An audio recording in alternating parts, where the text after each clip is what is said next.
what is everyone seeing in terms of like real estate activity? Yeah, and I mean, that's another good reason why we haven't been active on the podcast. I've been too busy working.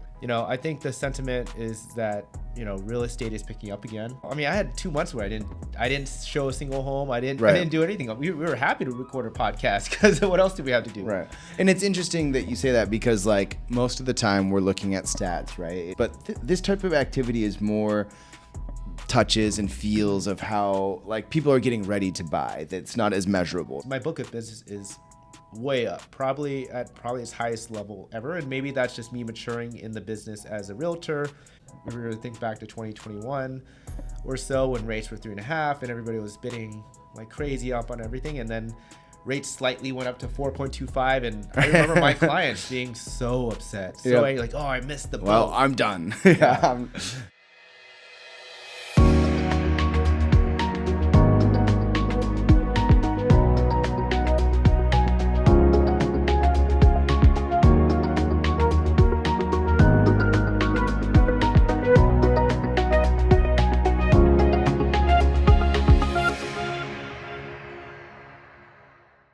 Hey guys, welcome to the Realized Gains podcast. We're on episode 61. I'm Stephen Tran. I'm a real estate agent in the state of Oregon and Washington, and I invest in multifamily and short-term rentals.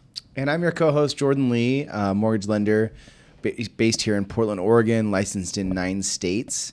And I also invest in real estate, mostly single family, and then we just fairly recently picked up a duplex. We did, together. And we've taken quite a bit of a break from the podcast for a little bit for a variety of reasons. Happy holidays, right? Yeah, we took holiday time. We spent time with our families. We enjoyed some good food. Worked on our properties. So that's the thing. We bought a new duplex and put a lot of time. We spent a lot of time together just getting our property up and running. And so changed the locks out, cleaned it out a little bit. But yeah, we hope everyone enjoyed the new year, and we're wishing you all health and prosperity for the Lunar New Year in 2024. But yeah, it's been a while since we've given a market update. Stephen, you want to like kind of get into the what's going on and what are you hearing out there with your agents and your coworkers? What is everyone seeing in terms of like real estate activity? Yeah, and I mean, that's another good reason why we haven't been active on the podcast. I've been too busy working, I think the sentiment is that, real estate is picking up again. I've been having consultations multiple times a day, every single day. Like, I think my book of clients for buyers is exceeding 20 people of active buyers right now, which I've never had. And, I think that coincides with, Which just, a few months ago, it was like less than 5. I mean, I had 2 months where I didn't show a single home. I didn't do anything. We were happy to record a podcast because what else did we have to do? Right. And it's interesting that you say that because like most of the time we're looking at stats, right? It shows like active listings, pendings, solds, back on market, that type of things. But this type of activity is more touches and feels of how like people are getting ready to buy. That's not as measurable, right? Yeah, exactly. I mean, like for me personally, like this is just my personal feels. I've never been a huge numbers guy. You're the numbers guy on this end, But for me, like my book of business is way up, probably at its highest level ever. And maybe that's just me maturing in the business as a realtor. But I also just feel like people are just, in terms of relativity, like they're excited about these rate drops. Yeah. And to get back to it, it's funny, like we were to think back to 2021 or so when rates were 3.5 and everybody was bidding like crazy up on everything, and then rates slightly went up to 4.25, and I remember my clients being so upset, angry, like, I missed the boat. Well, I'm done. They missed the boat apparently, and now we're happy to be in the mid to high 6s right now. Yeah, I mean, it's interesting. You talk about like that rate drop or whatever. So at the best point or worst point, we went up to like 8%, right? Yeah. That was kind of like the worst time. And then for a minute recently, we were down into the low 6s, maybe even some programs you could get in at 6%. Well, I mean, of course not. That's conventional loans. If you look at FHA, of course, it's going to be about 1% lower. But for a moment, it was like almost like near high 5s, right?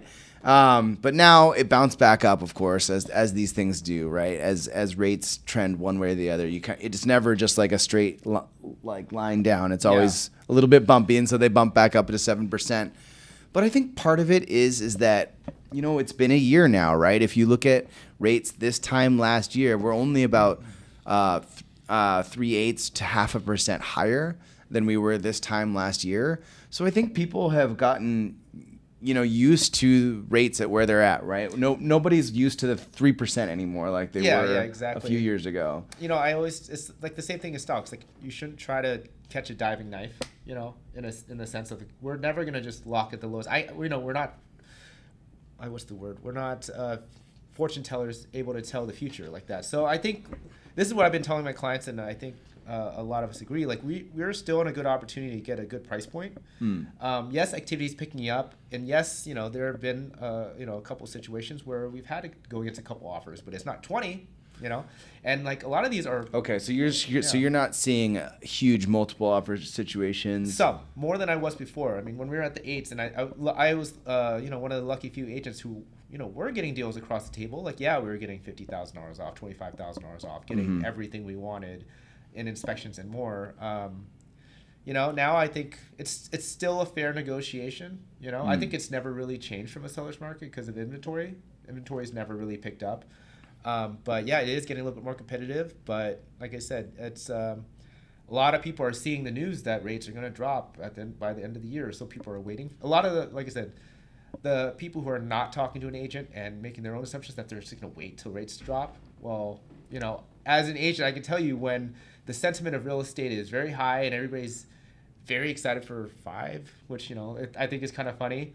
You and your mom and your second cousin are going to jump into the market. Who else? I mean, it's like that tagline of something in someone's mind where if one person says it's good, then other people think it's good, so everyone's going to go for it. And do you want to be fighting against the crowd, or do you want to be, where the crowd's not? I think people always forget about refis. Remember, you can refi when the rates are low, when everybody's excited. There may be a little bit of a line for a refi, but it's, you're not going to bid yourself out of in a refi. When you're buying at low interest rates, you're bidding yourself up. Right. Which I hate doing. I feel like honestly, I think we had the most agents ever during that period when rates were low, because everybody was just blind guessing. Mm-hmm. And I hate spending my clients' money. That is my least favorite thing ever. Like, I want to get them the best deal ever. And when you're in a situation where it's like, well, the price says $550, why can't I get it for $550? It's like, well, that guy wants it for $560, and then somebody told me that they're going to write $565, and now we're here at $610.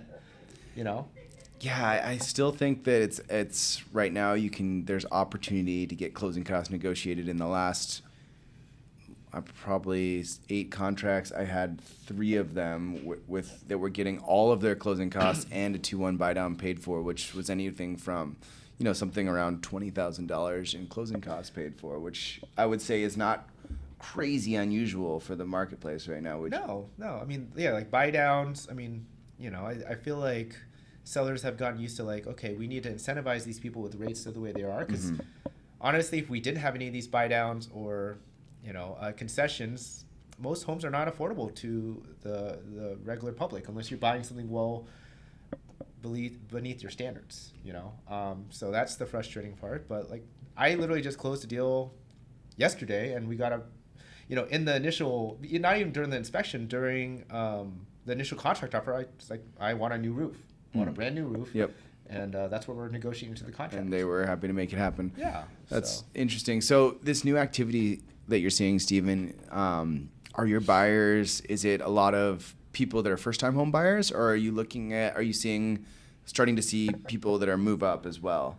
I would say first time. Like, I think they're just kind of tired of waiting on the sidelines. So the volume's still skewed towards first-time home buyers? Yeah, at least for me. Like, at the end of the day, like, for my personal sphere of clients, it's a lot of first-time home buyers, a lot of people who see our content, and this is why we do the podcast, and are interested in getting started in real estate investing, and probably your best investment ever is your first home. So a lot of them are thinking, hey, I'm going to buy my first home 5% down.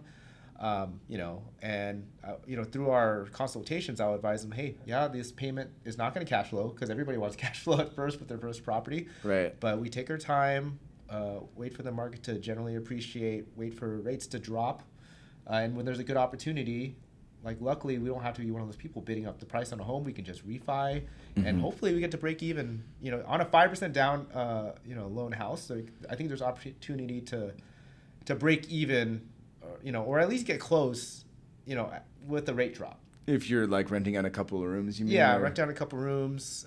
Or when you convert, you're saying when you convert it into a rental. Yeah, when you convert to a rental. Yeah, obviously not when you're living there and paying your own mortgage. Right. I see what you're saying. Sorry. So basically, I think the game plan is for a lot of our clients, because they've listened to a lot of our guests and us personally, buy your first house for as low as down as possible. With that makes sense with a reasonable payment. Right. And then because of our market, understand that payment right now might not be extremely palatable, but do the calculations for what a 1% rate drop might do for that payment, and if that feels reasonable, great, let's jump for it. Right. And then, hey, if that's a break-even number, great. You only put down 5% down to have someone pay down your entire mortgage. You have the growth of your entire asset with 5% down only.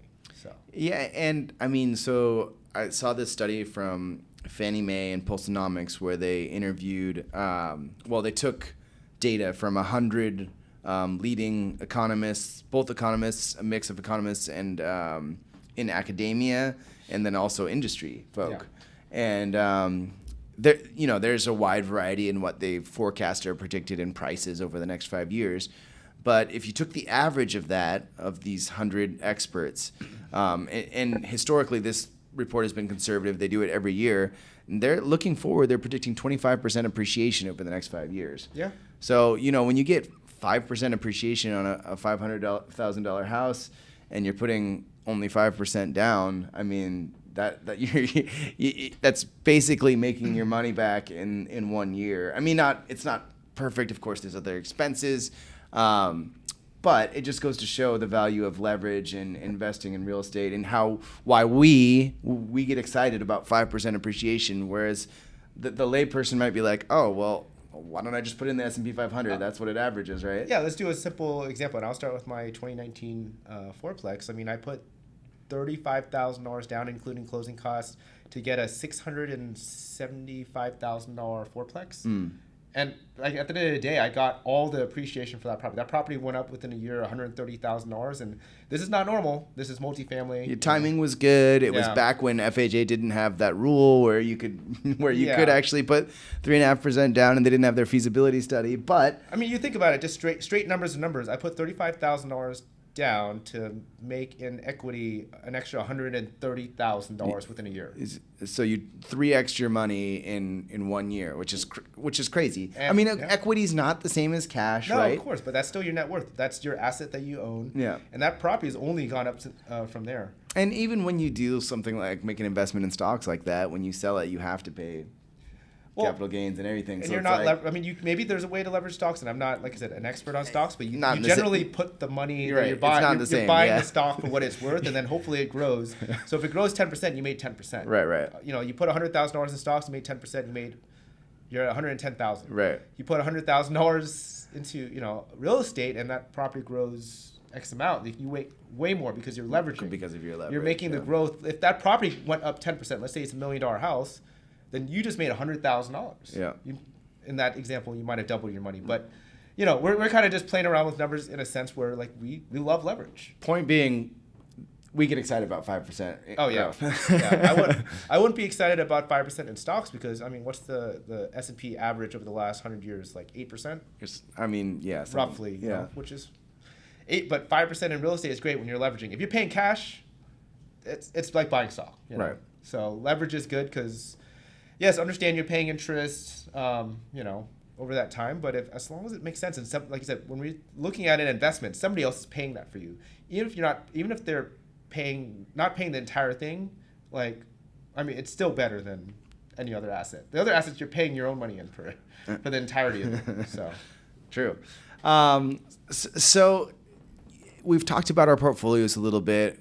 We often on this show, we talk about the great things about owning real estate. I mean, we're talking about it right now, how we love leverage, how we love these gains. We love realizing these gains. What about the trials and tribulations? I mean, recently we've been through a lot. You want to talk about some stuff that's happened in properties and just the last four months or so? Oh yeah, I mean, like I said, as excited as we are to talk about our deal with our duplex, and yes, it's an amazing deal on paper.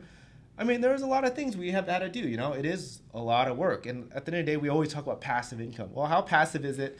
When we have to drive out to Wood Village in the cold, fingers aren't working, and we're installing doorknobs and moving washers and dryers and all this stuff. And like that's my least favorite thing about real estate right now is like, well, I've been doing this for the last 5 years, investing in real estate, and I always hate it. Like, oh, this is broken. This is happening. Whatever. With our property, like, we're still waiting for it to get rented. We're trying to find a tenant. Well, apparently, trying to rent a place in the middle of the winter is not as easy as it looks. Yeah, and this is a thing too. And we don't always promise that we know everything, but we have a commercial property. I've never rented a commercial property. I've not written a contract for that. I generally know they're about 5 years. And there should be, like annual rent raises, but how do I find these people? We decided to go the route of let's get property management. Yes, we could have done it separate, like property management for the basement, and then we could have rented the top ourselves. But at the end of the day, too, like I'm willing to pay someone because that is not the trouble that I want to go through is finding tenants, dealing with tenants. At the end of the day, like my goal is to do even less. And and so we can obviously with that we're just kind of just waiting. Yeah, and it just goes to show that in our experience, for sure, the easiest thing to rent is a single family house.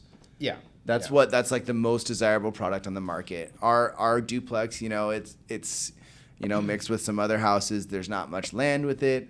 There's an upper unit. It's more of like a townhousey style. So, might take a little bit longer for us to get it rented out. I feel like 2 bedrooms is just kind of a weird space. Like when you have a 3-bedroom house, like you can have, a room for your kids, 2 kids. Right, you're just competing with more similar buildings. Gives you more options to do things with, you can have an office and your kid gets a bedroom, or you can get 3 roommates. Like 2 bedrooms is kind of like a weird place. And I just also think that those properties just don't appreciate well either. Yeah, I mean, just we'll less people, less competition for like 2 bedrooms or less. Totally. So, but yeah, I mean, honestly, a lot of things happened. What about your other properties? Yeah, so we just went through a snowstorm, and I'm sure a lot of people had issues with their personal homes. But one of my Airbnbs, we had a pipe burst in our garage during the snowstorm, so that was fun. Yeah, all our friends from out of town are like, "Oh, you guys don't have the infrastructure to deal with."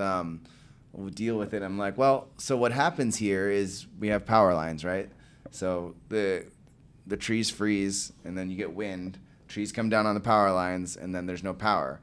And when you don't have heating in your home, what happens to the pipes? Yeah, they freeze. Well, often too, like garages are a lot colder. Even though your pipes are insulated, it's not like it's code to insulate your pipes here, but it happens. I mean, for anybody who knows, you walk in your garage, it's instantly colder too. Mm-hmm. So it's not very well insulated, and so a lot of people had pipes burst specifically. Oh, either externally, where their hose bibs are, or in their garage, which is terrible because you're ruining your drywall. Yep.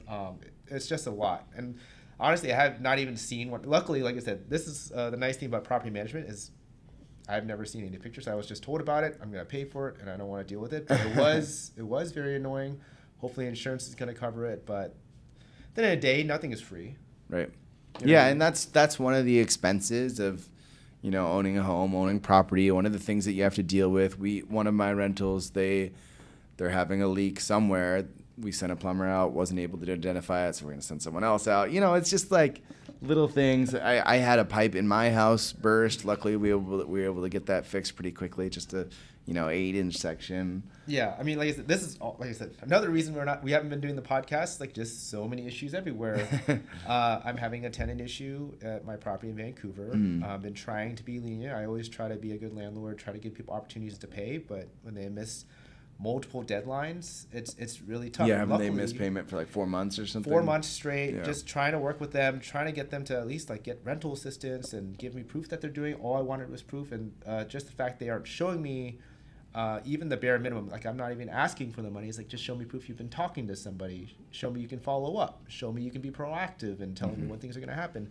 And, they actively have not been doing that. And if anything, been honestly more combative while owing all this money.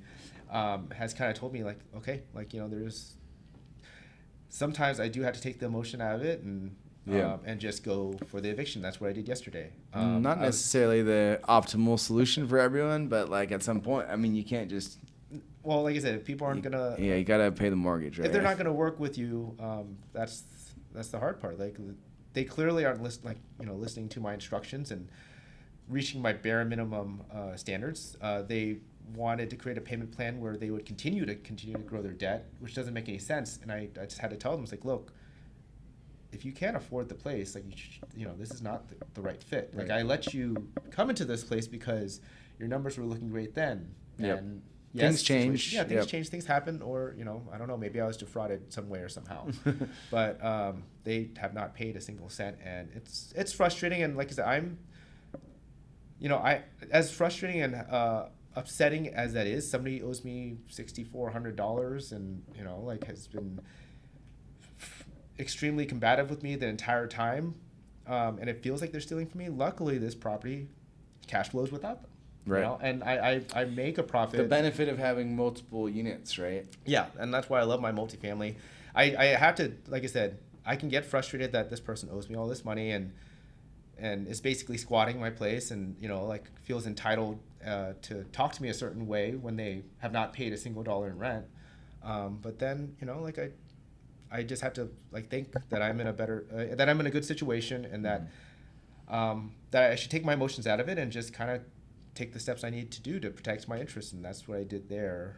So that's one issue. I think every single one of my properties is having an issue, and then and another property, we're trying to get Section 8 people in, I believe. Me and Joe is a guest on our podcast. He's a partner with me on a podcast on a fourplex in Hillsborough, and luckily, we were finally getting tenants in, and we had an inspection and on the unit, and they had a lot of feedback for us to. They wanted you to fix a couple of things. Oh, man, I had to clean the trim. I had to. It's stuff that I definitely needed to do that maybe we some delayed maintenance. Delayed maintenance here and there. Anyway, smoke detector we didn't realize wasn't working, so we swapped that out. Yep. Hired an electrician to fix a couple items. But that was just a whole day spent there doing physical labor, which at this point I don't want to do as much, and at the end of the day, when I was a young real estate investor at the beginning and happy to scrap around and do all this stuff and not fully occupied with my business, I was happy to do it and learn. And at this point, I don't want to learn anymore. I want to pay someone to do something, So that's and probably missing a couple of things. It's just been, the things that happens with real estate investing. And at the end of the day, I also have to thank my lucky stars that yes, this stuff is annoying. It's painful. I spent a day doing this, but most of the time I don't do that.